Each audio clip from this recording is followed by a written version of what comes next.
All right, strap yourselves in because we are diving deep into the Dune universe. Today, we're tackling one of science fiction's most iconic villains, Baron Vladimir Harkonnen. That image of him, this grotesquely obese figure practically oozing evil, it's an image that sticks with you.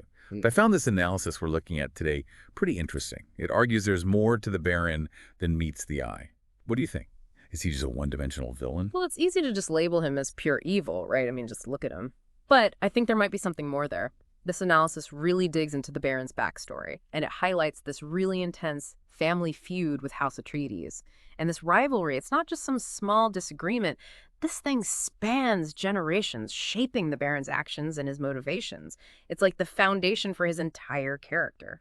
I can picture him, stewing in this resentment for centuries, plotting his revenge. It makes that attack on Duke Leto seem almost inevitable, like all that pent-up hatred, all that rage just had to boil over. You're exactly right. This deep dive really brings home how much the Baron's actions are directly tied to this deep-seated animosity. He's playing the long game, he's fueled by generations of ambition, and, let's be honest, a good amount of ruthlessness. Well, and let's be honest, the Baron's physical appearance is hard to ignore. It's not every day you see a morbidly obese man floating around on suspensors. It's such a striking image. I'm wondering if Herbert is using the Baron's physique to say something deeper, or is it just there for shock value? It's definitely not just a random detail. Think about it. Suspensors.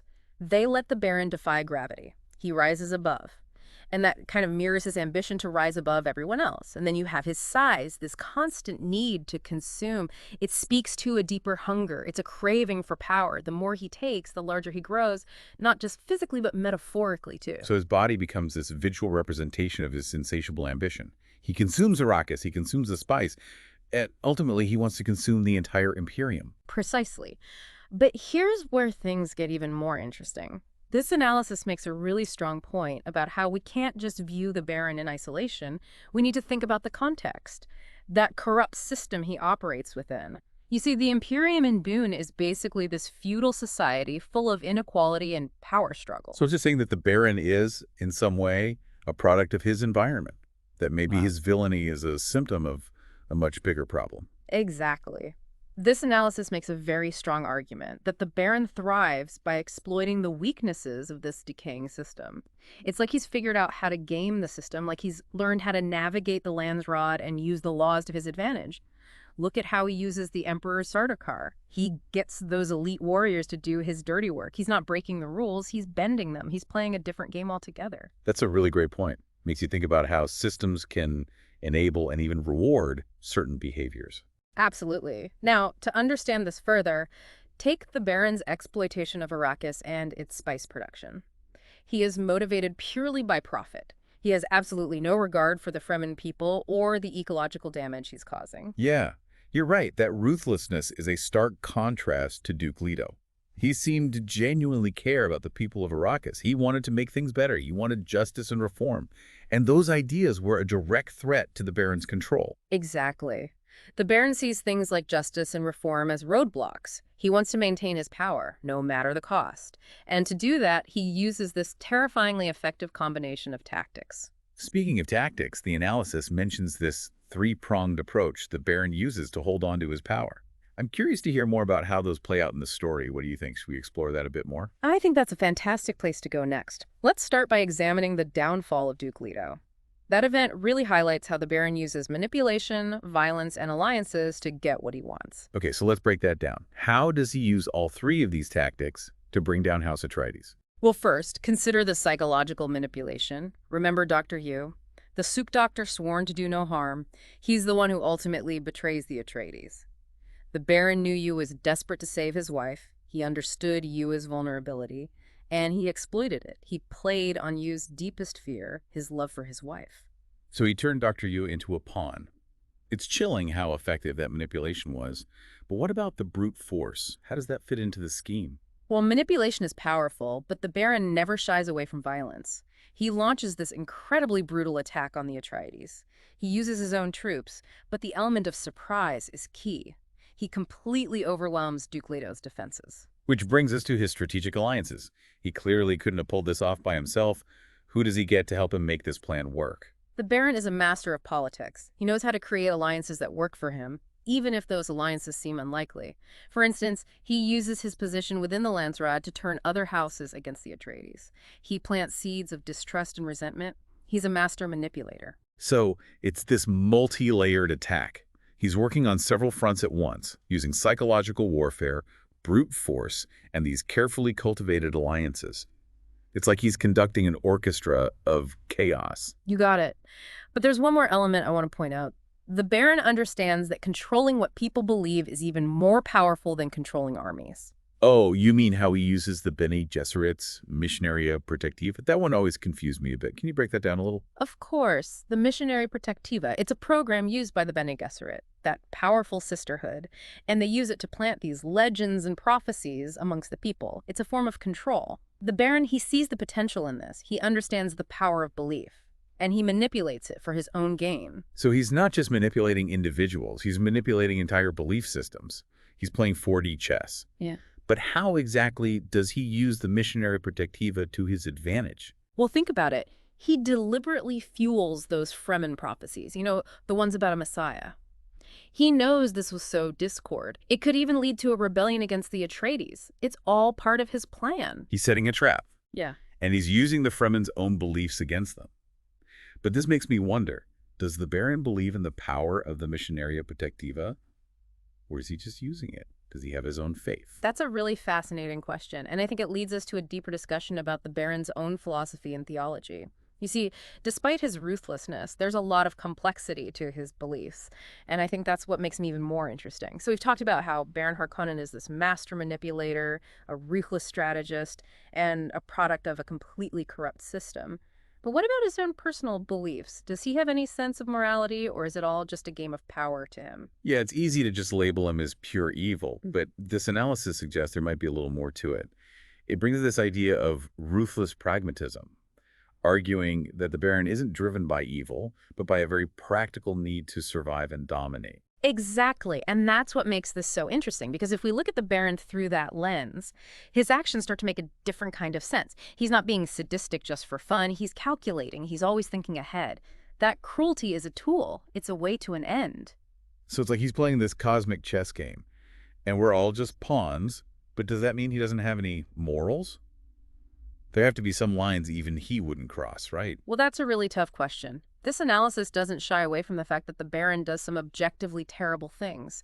He's responsible for a lot of suffering. His pursuit of power has horrible consequences. But it also suggests that Frank Herbert might be using the Baron to critique the Dune universe itself. Like the Baron is this reflection of the moral rot that's infected the Imperium. Exactly. The analysis points out how the Baron thrives in a system that rewards that kind of ruthlessness and exploitation. He's not just some lone wolf, he's a product of his surroundings. So the Imperium is like a breeding ground for this behavior, which makes me wonder if we can see parallels in our own world. Are there systems that we have in place that incentivize that kind of ruthlessness and disregard for human life? It's a disturbing thought, but I think it's an important one to think about. We tend to focus on individual bad guys, but what about the systems that make those bad guys? What about the power structures that allow them to thrive? It shifts the blame from the individual to the system. That's a really interesting point. But I have to admit, I still kind of want to understand the Baron as a person. Like, how does someone become so completely empty of empathy? Are they just born bad or something else going on? It's a question that people have been asking for decades.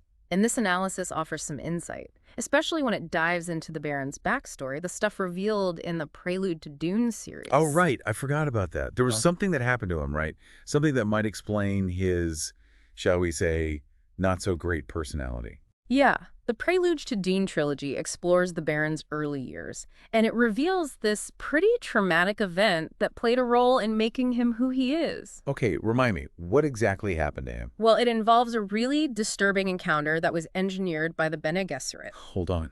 The Bene Gesserit, the masters of manipulation and genetic engineering. What did they do to him? It's kind of a complicated story. But basically, they used this incredibly powerful truth-sayer to force the Baron to confront his deepest fears and insecurities. The experience messed him up pretty badly, left some serious scars.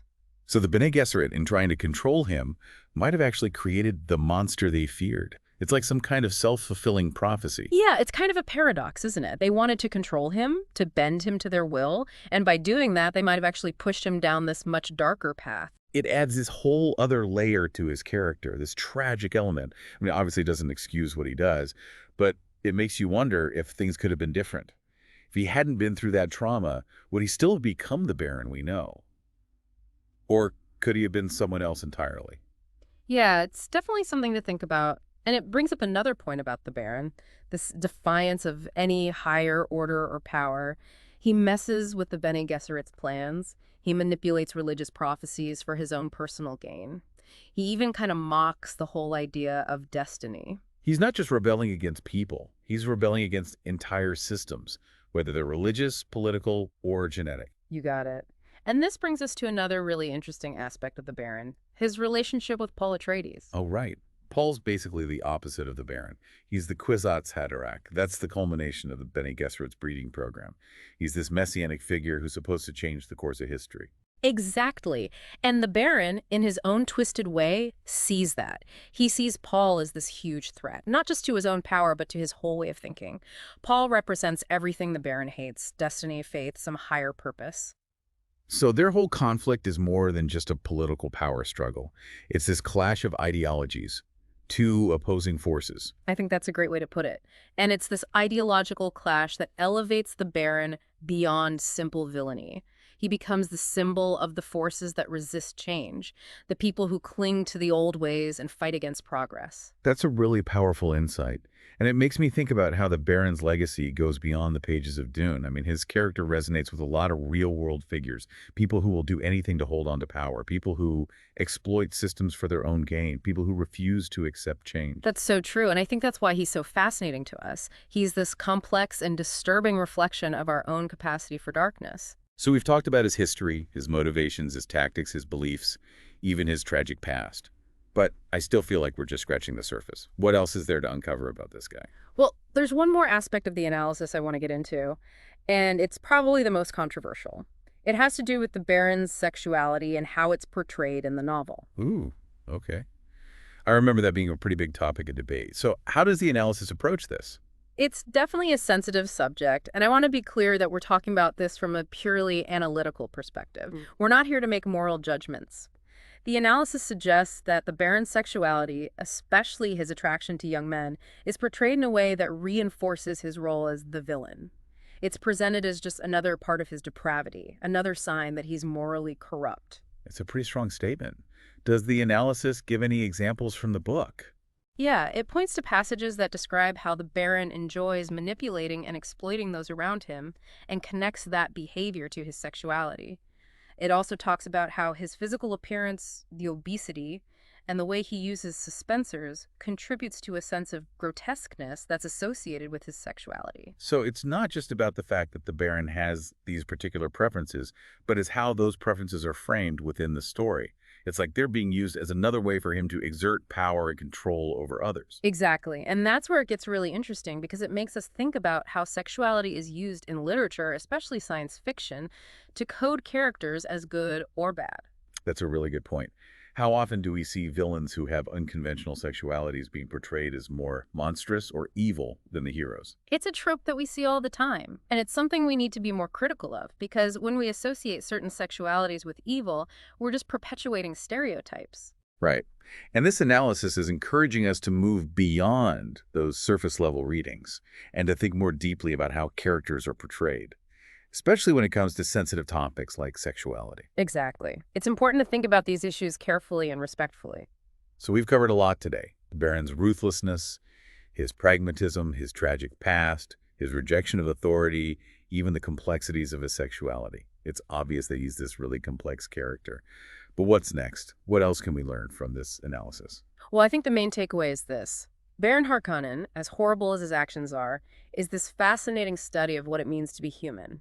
He has all these contradictions, good and evil, a desire for power and connection, the struggle between self-preservation and empathy. That's beautifully put. So ultimately, what's the Baron's legacy? What can we learn from him? About ourselves? About the world? I think his legacy is this cautionary tale. He shows us how power corrupts, how systems can enable evil, and how even the most monstrous people can have complex emotions and motivations. But he also offers a bit of hope. By understanding him, by confronting the darkness within him, we might be able to recognize and fight against those same forces within ourselves and in the world around us. That's a really powerful thought to end on. So, what should our listener take away from this? What do you hope they'll think about after they finish listening? For me, it's that idea that good and evil aren't always so black and white. The Baron, he's done some truly awful things, but he forces us to look at these systems that create these types of figures and to think about the dark side of human nature that we all share. And I'd add to that the idea of perspective. The Baron might be the villain of this story, but is he really evil in his own mind? Does he see himself as a monster or just as a player in this game of power who's following the rules as he understands them? That's such a good point, like that line from Dune. Muad'Dib learned rapidly because his first training was in how to learn. And the first lesson of all was the basic trust that he could learn. It's shocking to find how many people do not believe they can learn and how many more believe learning to be difficult. Maybe the Baron just never learned another way to play the game. You got it. His whole life, the Harkonnen legacy, the way the Imperium works, all of that created his way of seeing the world. Like that part in the book where the Baron thinks about death. And he says, I've had a long life and I've seen a few things. I've learned that the universe is a cruel and unforgiving place. And I've learned that the only way to survive is to be crueler than it is. It's scary. But it gives us this tiny glimpse into how he thinks, like his justification for everything he does. And that's what makes Dune so amazing. It makes us confront these hard truths about ourselves and the world. It's not about easy answers or clear-cut good guys and bad guys. It makes us think about the complicated stuff. Which brings us back to our listener. If you had to boil the Baron's whole story down to one key takeaway, what would it be? What do you want our listener to walk away with after this deep dive? Don't underestimate context. The things the Baron does are horrible, but they're also a product of his environment, the way he was raised, the system he lives in. If we really want to understand him, we have to look beyond just placing blame on him as a person. And maybe, if we can understand the Baron, we can better understand those complexities of power. The way control can be so tempting, that blurry line between being a victim and becoming a villain, and we all have that inside us. Yeah, well said. And maybe if we can understand that, we can try to make a world where there are fewer Barons. A world where compassion and empathy win out over ruthlessness and greed. A world where we finally break the cycle of violence and make a new start built on peace and justice. That's a powerful vision for the future. And it all starts with trying to understand, with digging deeper into these stories and characters that make us question things and think critically. So to our listener, keep exploring, keep asking questions, and keep diving deep into Dune. You never know what you might find.